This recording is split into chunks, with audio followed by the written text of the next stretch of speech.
May, he was 29 years old. He was from Stockport, and he's the fellow that I spoke to you about because social media being what it is, that astonishing story emerged of him contacting his mum, who was at a craft fair selling her knitting, and being rather dismayed to discover that she hadn't sold a single thing. So he got on the internet, and within a couple of hours, everything had been completely sold out. And the story touched a lot of nerves, and it touched a lot of hearts.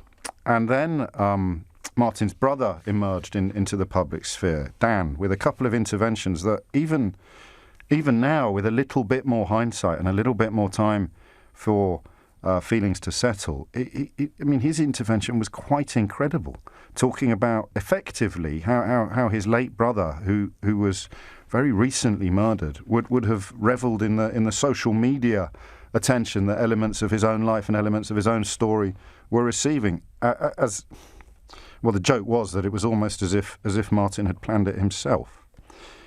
It is still so raw for so many people, this story, that I can't quite believe Martyn's mother and stepfather have it within them to visit us in the studio today. But Stuart and Figen Murray, I'm so glad that you have. I sort of sit here sometimes thinking, what's the first thing I should say to you, and what is the first thing that would be suitable? And I'm going to say something a bit odd, if you don't mind. I'd like to congratulate you on doing such an amazing job with your boys. Thank you. Yeah.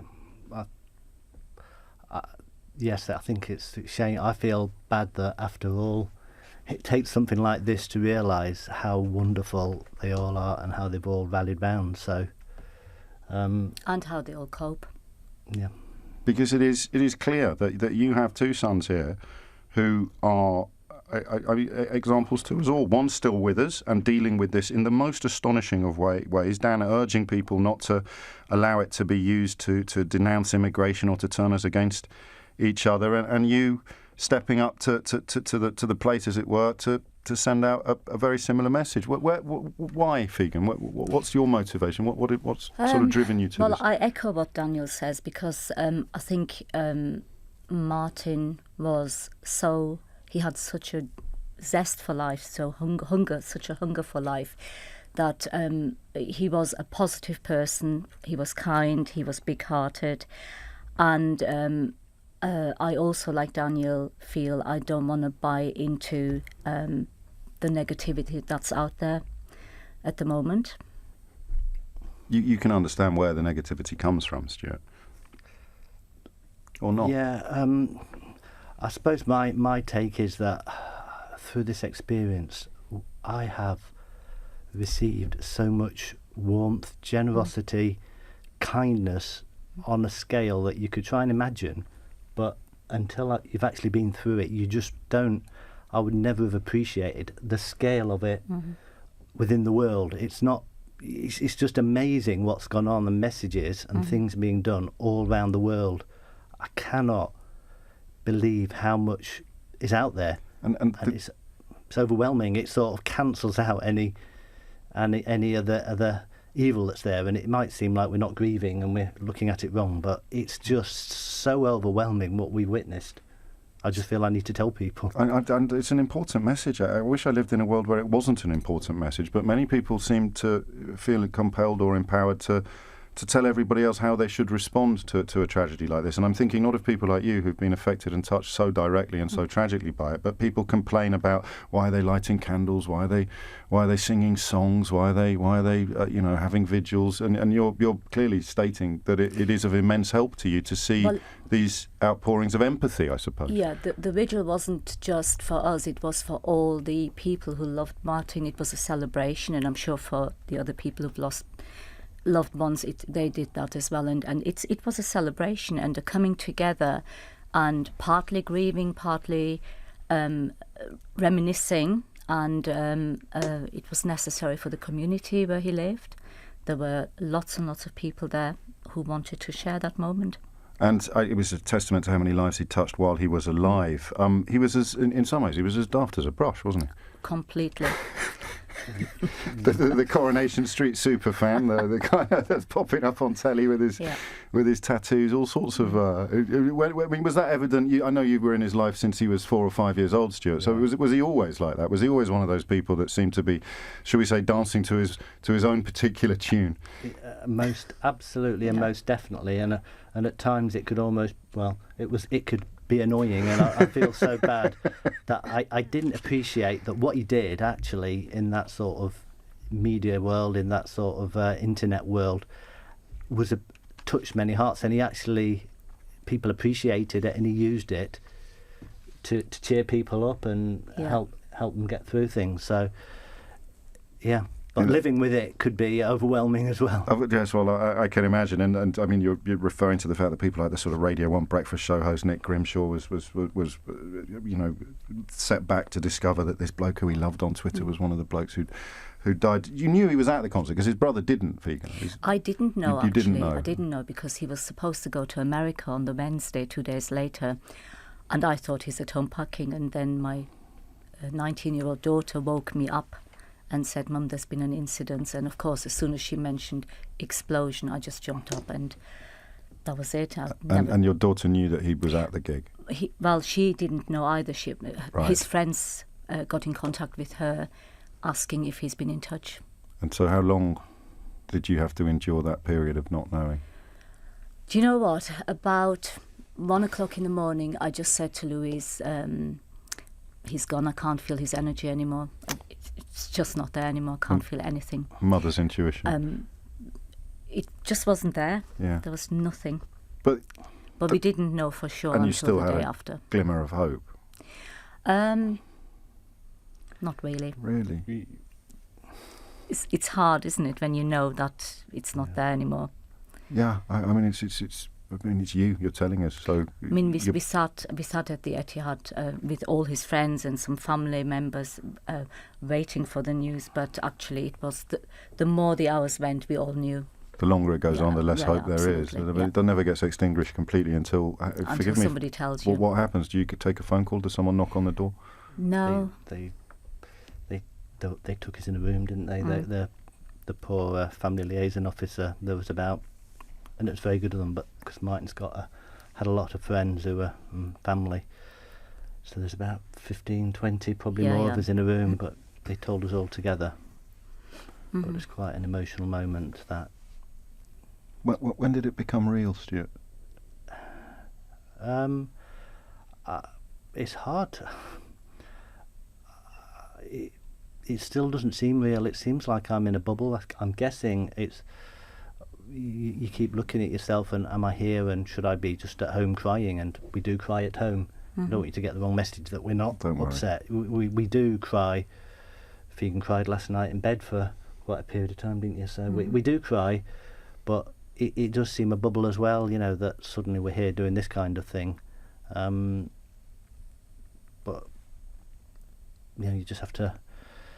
There's no book, is there? There's no guidebook on how you deal with this sort of thing. There's no none whatsoever. Sort of list of things you should tick off, and then everything will get better. They talk about the stages of grief, don't they? But I suspect when you lose... I'm a therapist. Oh, are you really? That's the I'm not going to start lecturing you on this. And it's kind of weird because I know all the theory of what a person goes through when they're bereaved, and yet it's like observing me from the corner of the room, going through all these emotions. And I know also, sadly, what is still to come, and emotionally, and what journey we all have still. And I'm going to try and arrange some bereavement counselling for my children now, because some of them are getting occasionally a bit wobbly. So I want to be able to prepare them for the funeral emotionally a bit, because that's going to be difficult.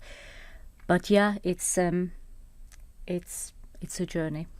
Well, yes. I call it a roller coaster, because you go through immense, powerful experiences, like going to the arena is just the most. You can't describe that scene. I couldn't do it justice. But the powerful emotion of that, standing in that spot, and looking around at what happened in that room. I mean, I think we came home from that, and we were all just energyless all day. Well, nobody talked to each other even. Yeah.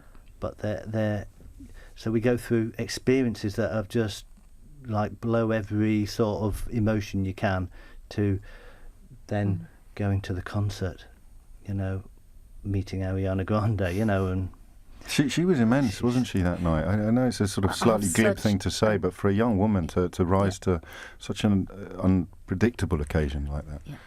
Well, I've got such compassion for the woman. I'm saying woman. She's so young, Yes. and she was so emotional and genuinely so upset. Really felt for her. Tell me a bit about the family. What's family time like? Because there seem to be so many disparate personalities, and I know Daniel is a sort of heavy rock fan, and Martyn, you'd allow me to say, he was quite the opposite of a heavy rock fan. Yeah. You mentioned your daughter. What's it like when the whole clan is together? it's wonderful, and you say we are a very close-knit family. We all come together for occasions. The last occasion, Martyn was going to America. He's been planning for 2 years to travel to America, and the day after this he was due to fly on his own for a journey of discovery. And so the last time we met him was a family get-together, a sort of farewell party he was having. So all the family came, his dad and stepmom to the house. So we all meet, and Martyn sort of brings everyone together, his friends, and it's an occasion. So our last meeting was an occasion till 3 o'clock in the morning. Gosh. And we took family photos, sort of.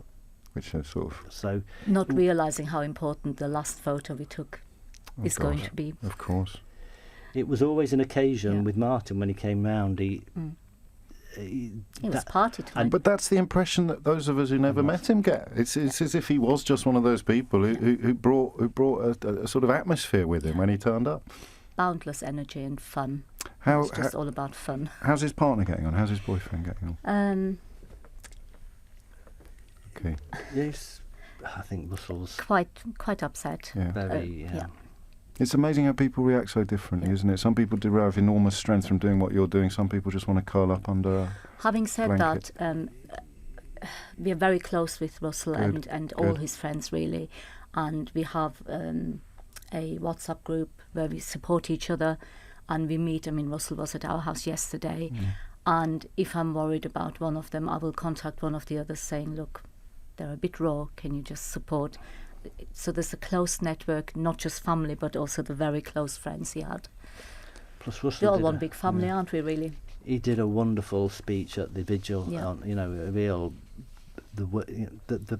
We put the vigil together in such a short space of time, but what people said was just so eloquent and well put. It was just very touching. So even our daughter, you say, how did the family go? Louise is 19. Yeah. And she stood up in front of 1,000 people and sort of spoke about her brother. It was just touching. Nikita, the other, our daughter, she's in the middle of her GCSEs, and she's a bit tough-skinned like myself, and she's she's doing a maths at the moment, but she's just been going and been supported by the school and soldiering on. So adversity, isn't it? Sometimes brings out the best in us. You are listening to James O'Brien on LBC, joined for until about 11:30 by Stuart and Figen Murray, the stepfather and mother of Martyn Hett, one of the 22 killed at that Ariana Grande concert, and a young man around whom an awful lot of emotion has coalesced. I guess we're learning that what has happened in death happened in life as well, and we will talk to them some more after this. Joanne Webb has the LBC travel news. Thanks, James. Good morning. In London, the North Circular Road remains closed northbound at the Ilford flyover because of a fuel spillage. There are long delays on the approach, so queues all the way back to the A13. Southbound is open but still very busy on the approach, but all the surrounding routes are extremely slow. Also in London, there are still queues eastbound into the Limehouse Link Tunnel because of an accident. In Hertfordshire, the A41 is closed both ways at Elstree because of flooding. Long queues around Bushey and Elstree as a result, and the delay on the A41 stretches all the way back to the M1. In Kent, there are delays of about half an hour on the M25 anti-clockwise to the Dartford Tunnel, and lots of problems on the trains. Greater Anglia services are running with delays of about an hour between Chelmsford and Whittam. And Northern services can't run between Manchester, Piccadilly and Stockport because of a police investigation. And also Northern can't run between Manchester Airport and Wilmslow because of overhead wire problems. For more real-time traffic updates, go to lbc.co.uk. This is LBC. I've broken down, Churchy. Cars like me belong in the fast lane, not the hard shoulder. Oh, yes. Oh, now I'm really going to blow a gasket. No. Don't end up stranded when you break down. Churchill offers new motor customers free breakdown cover. Oh, Churchy, my knight in furry armour. Oh. Churchill, depend on the dog. First year free breakdown service provided by Green Flag, roadside only. New business policies only. Excludes NI, underwritten by UK Insurance Limited. Terms and conditions apply. Zingflowers.com. Fresh, hand-tied bouquets with easy online ordering. Zing flowers are amazing every time. I wish I could create content like videos and music. But I need the skills to bring my ideas to life. I wish I could write apps, but I need to learn how to code. Not just do sums. I wish I could get trained up For a media career. While studying for my GCSEs and A-levels. You mean I can? Really? Your future is here. The Global Academy in Hayes is a state school for 14 to 19-year-olds interested in a media career. Find out more and register now at globalacademy.com.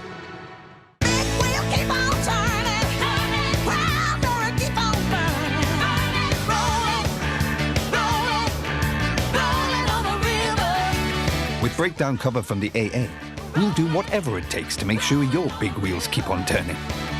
Our mechanics usually get you going again in 30 minutes. Breakdown cover from the AA, because anything can happen.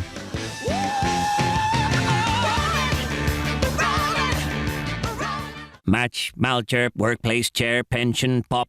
Sound a bit alien? Well, he's saying it's time for small businesses to set up a workplace pension. Still sound alien? Don't worry, the People's Pension can help. We're an award-winning scheme run by a provider with 30 years pensions experience. Our complete solution gives small businesses total support. Join the thousands of businesses already signed up at thepeoplespension.co.uk/alien. The People's Pension's a workplace pension scheme regulated by the Pensions Regulator. The People's Pension, designed for people, not aliens. Buying a new car is so exciting, but at the same time, a bit daunting. Trudging around the dealers, haggling over price, always wondering if you're getting a good deal. But with CarWow, there's none of that. Just select the car you want, and CarWow brings you the best prices from their network of top dealers. All you have to do is choose which one to buy from. It's car buying with you in the driving seat. Search CarWow and try it today. Leading Britain's conversation. LBC with James O'Brien. 21 minutes after 11. Just if you're just joining us, I'll just give you an indication of what we've been doing since 11 o'clock. Sal's been in touch to say these people are amazing. I'm getting emotional listening to them. I didn't know Martyn, but I wish I did. Mike's thanking you both for bringing compassion and genuine feeling to his radio. Andy writes, what amazing people Martyn's parents are, inspirational for parents and non-parents everywhere. Much respect and love. Maya, seriously, I cannot breathe. The empathy that shines off these people gives me so much hope. And so it continues. But you will forgive me for steering you next, Figen, into rather less comfortable territory, because the nature of society and the nature of technology and the nature of social media being what it is, I know that you've been exposed to some of humanity's ugliest sides since you lost your son in the Manchester arena bombing. Yeah, there's some people trolling us on the internet, and I've been told many times to ignore it, and largely I do. But it's just a shame because I'd rather channel my energy into honouring the life of Martyn and being, people are saying you're not grieving and you should be angry. Why should I be angry? What difference would it make? It's not going to bring him back. And these monsters, all they want to do is divide people and cause that kind of difference. And I'm just not prepared to buy into that, because Martyn wasn't that kind of person. I'd rather stick with the positive person Martyn was. I know I shouldn't say that as a mother and blowing my own trumpet, but I believe that some people, some humans on this planet are angels, and I think he was one of them. There was a teacher in Stockport who, I believe, a head teacher, did an assembly, and told the children about a young man who every day on the train got up to let a lady and her blind husband sit down, and that was Martyn. So I can't buy into bad stuff because can you understand he it wasn't like that. as a therapist? Can you understand what motivates people to get in touch with somebody like you and Stuart and Daniel while you're grieving and haven't yet buried your boy, to be vile to you? Some people have nothing better to do than be voyeuristic and have, I don't know, some weird sense of I can't explain I'm it guessing really. because the internet is out there, it's a Yeah. means that people use without even thinking about it, and they probably don't realise what a negative effect it has. Don't realise that you're human beings. They Yeah. think your face is on a news bulletin or names in a newspaper story. It's a charitable analysis. I hope you're right. And of course, just because we're smiling on yeah. camera doesn't mean my heart's bleeding. How are you going to process all of this with your training? How are you going to what's your catharsis going to eventually be? I will access counselling, but I don't feel I need it yet, and I have stuck loads of counselling friends who are looking out for me, who will be there in a flash to help me and support me. I'm more at the moment needing access for my children with support, and it is available. I just need to contact them. I personally find I've received over 2,000 messages from literally all over the world. I had an American church. One of my customers who bought a teddy bear is an American truck driver, and he actually on Facebook sent me a live stream from his church where they mentioned us as a family by name. He said, "Look, we're praying for you." I'm not religious, but I found that really touching, and Yes. that was so powerful. Reaching around the world. And Yeah, you say you're not religious, but I'd like to mention that you're Turkish originally. So in a sense, Martyn was half Muslim himself. Kind of, yeah. Of course, people are very keen to. But this is nothing to do with religion. It's about humanity. Yeah. And I think his brother did a very good article on that in the Guardian that basically said that we wouldn't even think of Daniel and Martyn as Mancunians really. So that's what they are. So.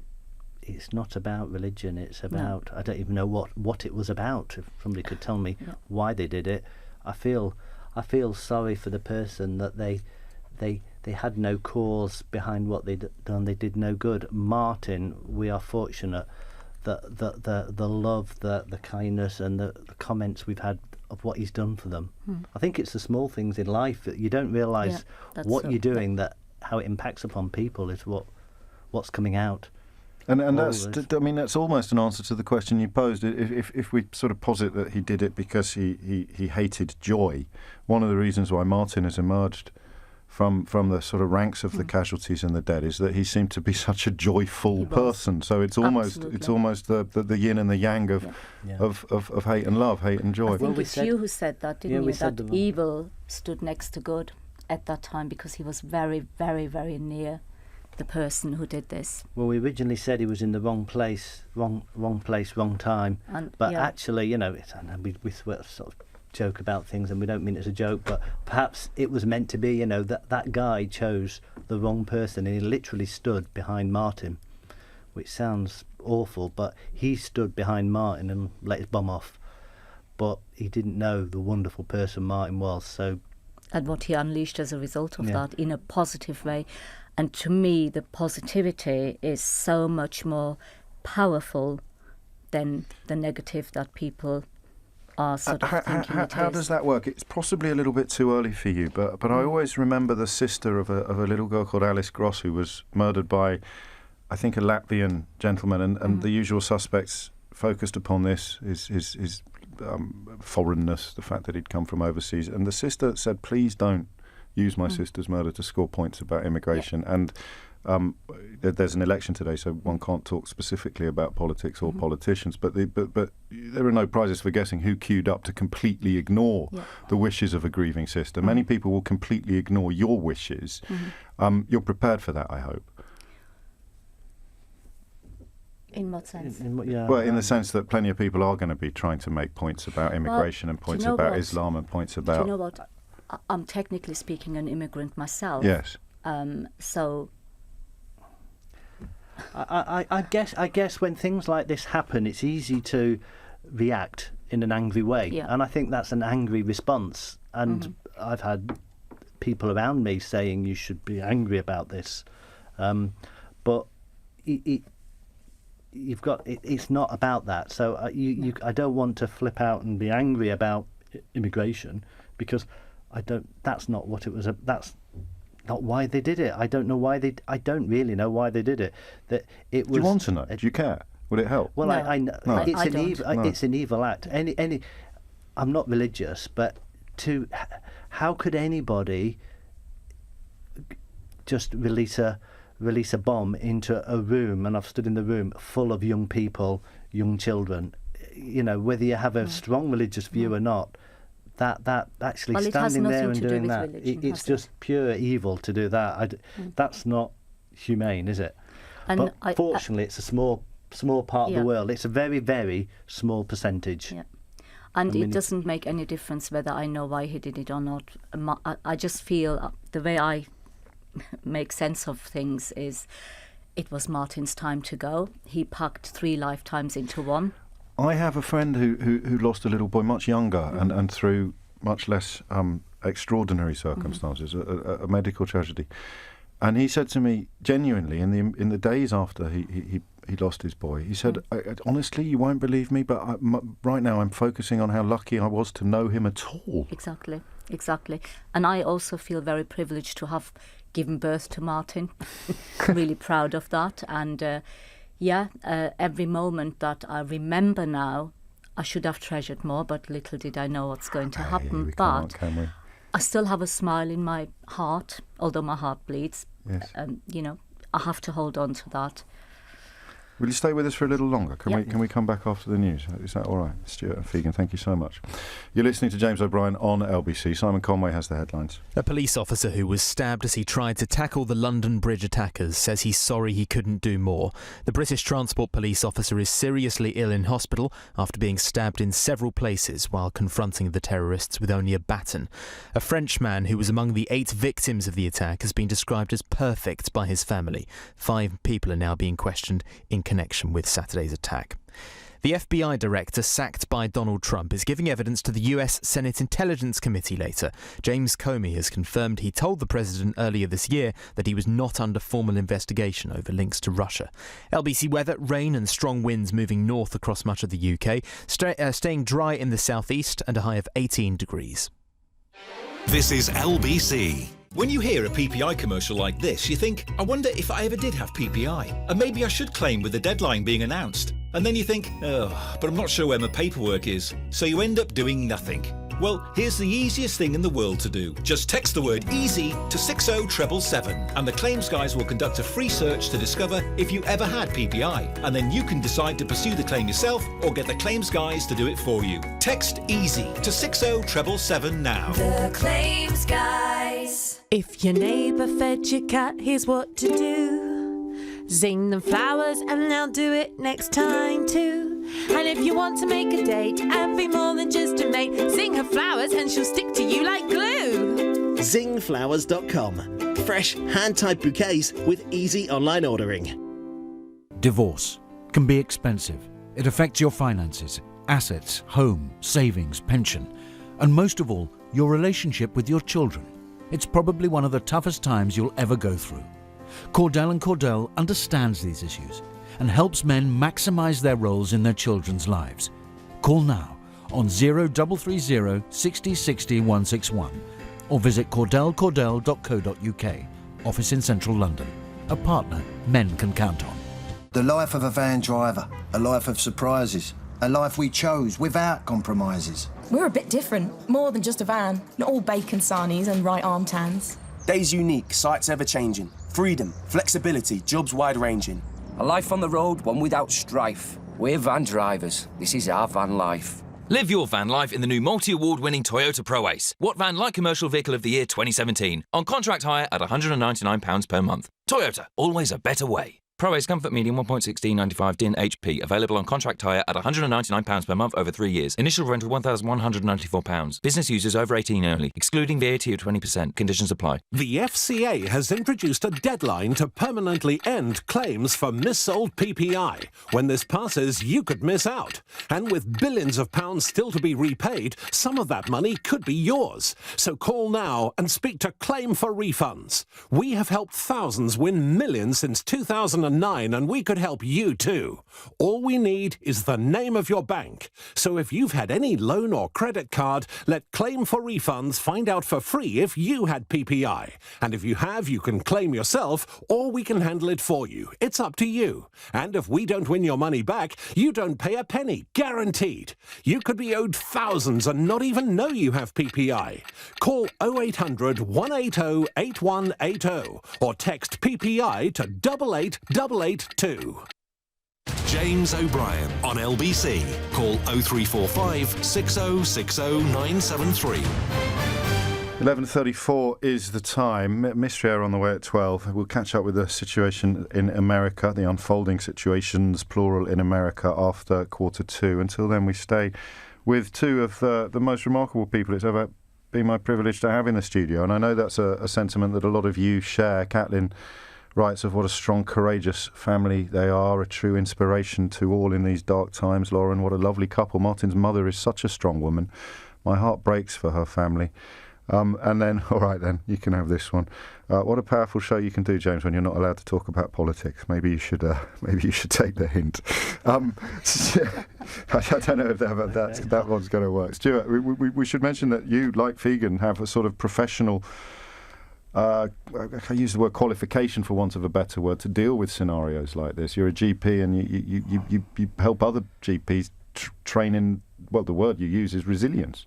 Yeah, it almost feels as if life's prepared us for this moment in some sort of way. I feel we've got one of my roles is as a GP. I'm involved in training, and ironically, the week this happened, one of my tasks that week was to prepare a workshop for GP trainers to teach to trainees about the qualities of resilience.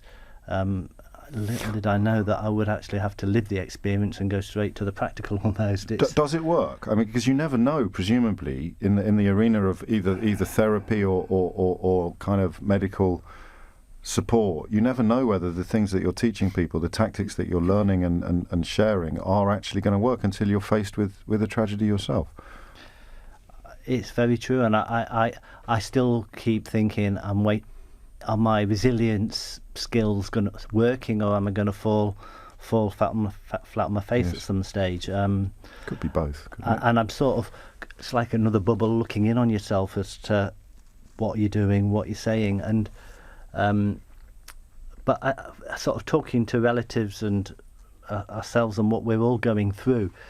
The families who are coping better seem to be looking at all the funny moments, all the positive moments, or the positive aspects. So I think we look.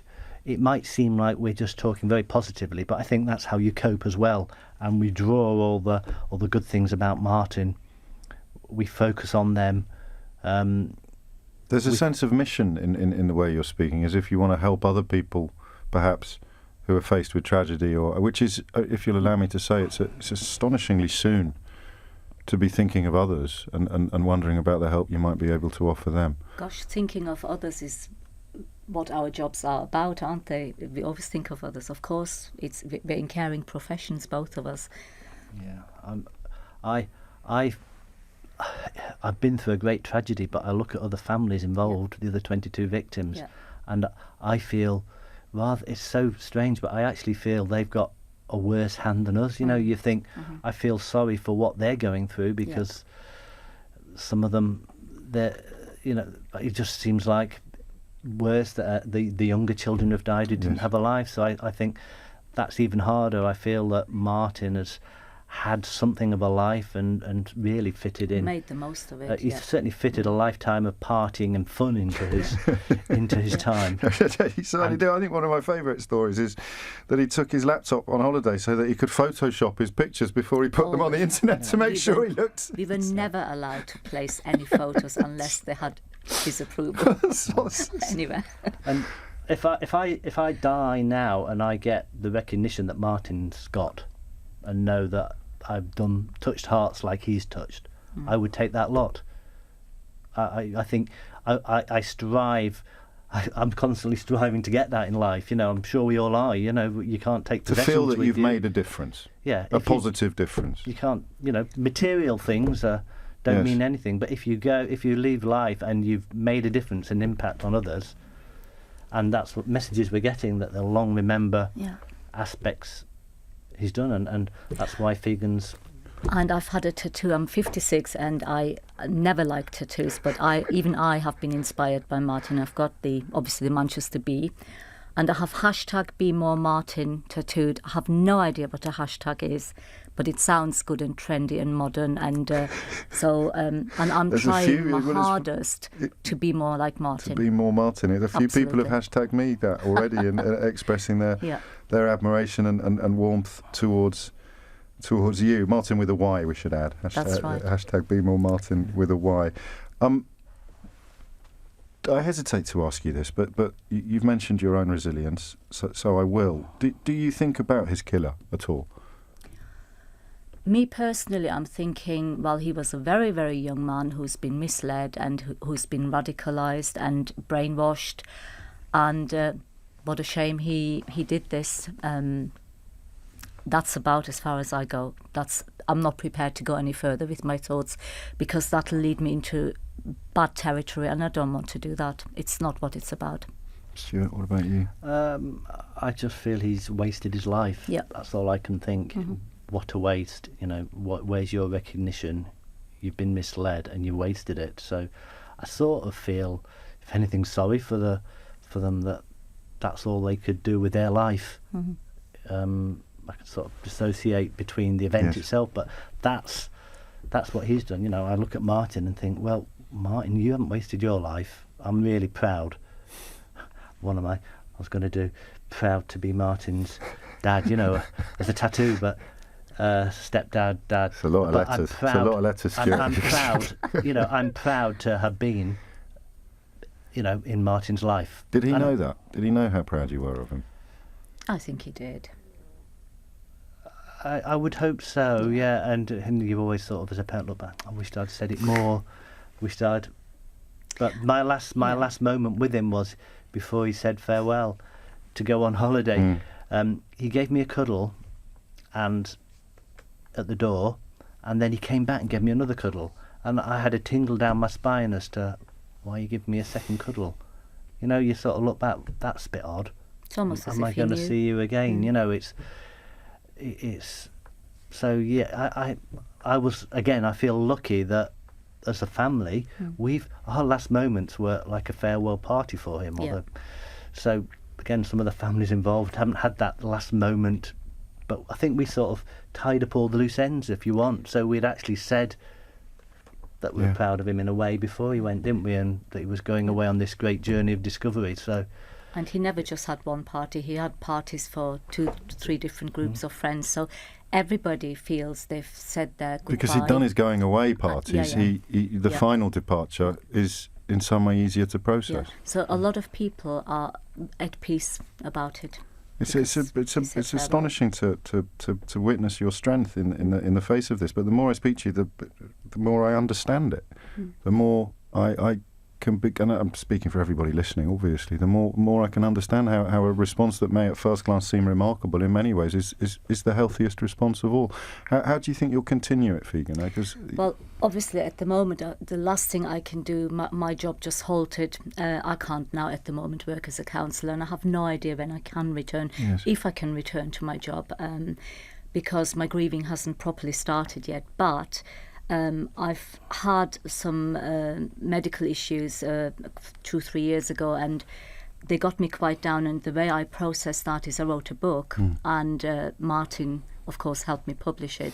And I decided to process this, because I find it therapeutically very valuable to write. I'm going to have to write a book about this, so if there's any publisher out there who'd like to help me, that would be amazing, because the last one I self-published, and I don't want to do that this time. I'll leave that with me. The book, I mean, it's early days, but you'd see it as a celebration of Martyn's life and an explanation of your coping mechanism. And how we as a family have experienced what's happened, the support we've received from the various agencies, particularly the police. It was tremendous, and it still continues. We are very supported. So I'm in awe of all of that, and that needs to be kind of documented somehow. The support has been absolutely amazing, from the police to people at the Etihad Stadium that day, to the public response, to the stars, and Ariana. That it's been amazing, and I just feel like we don't deserve it. It's really humbling. It's so, it makes me feel, humbling is a word, but absolutely astonishing, the kindness and support that people can give at a time like and that this. is, if you'll allow me to say so, that's a message that you're delivering to everybody else in an unprecedented fashion. Just before you go, do you exercise any mental energy, Stuart, at all on wondering about things like alleged intelligence failures or security breaches, or the detail, if you will, of the path that man took to that act? I think you can always look back on an incident and try and find fault. Certainly, I'm involved in medicine, and you can always look back and say, "Oh, if only." Yes. Okay, but you can't stop everything. I've stood in that room and contemplated it, and I think if your lot in life is for somebody to come along, stand behind you, and blow themselves up in a public area, you cannot change that fate. You can't do anything about that. However much intelligence, however much police work, however much anything, some things are just going to happen. You can't stop. So there may be work to be done, but at the end of the day, there is so much goodness out there that you can't let that one event take that away. Stuart and Figen Murray, the stepfather and mother of Martyn Hett, thank you so much. Thank you for talking to us. And God bless. Thanks. It's 11:45. Joanne Webb has the LBC Travel News. Thanks, James. Good morning. In London, the North Circular Road remains closed northbound at the Ilford flyover because of a fuel spillage that happened first thing this morning. There are long delays all the way back to the A13 junction, but all the surrounding routes remain extremely congested. Also in London, still quite busy eastbound to the Limehouse Link Tunnel after an accident, but that's all reopened.